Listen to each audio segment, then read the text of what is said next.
सर्वसामान्यांच्या हक्काचा आवाज जागर जनस्थान। दसऱ्याला दरवर्षी भाव खाणाऱ्या झेंडूच्या फुलांनी यंदा मात्र शेतकऱ्यांचा चांगलाच हिरमोड केला।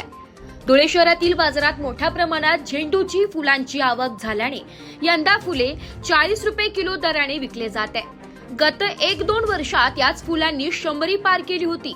आता मात्र अपेक्षित दर न मिळाल्याने फुले उत्पादक शेतकऱ्यांमध्ये नाराजीचे वातावरण आहे।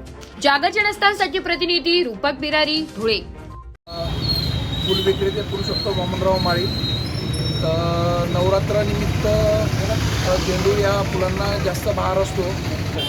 दसऱ्यानिमित्त फुलांना जास्त मागणी असते, पण यावर्षी पाऊस हा अतिप्रमाणात आहे। आपल्याकडं कमी जरी असला तरी इतर भागात ज्या ठिकाणी शेतकरी लोक हे पीक पिकवतात त्या ठिकाणी पाऊस खूप जास्त प्रमाणात झाल्यामुळं तर त्या ठिकाणी जो चांगला माल आहे तो माल खराब होतोय।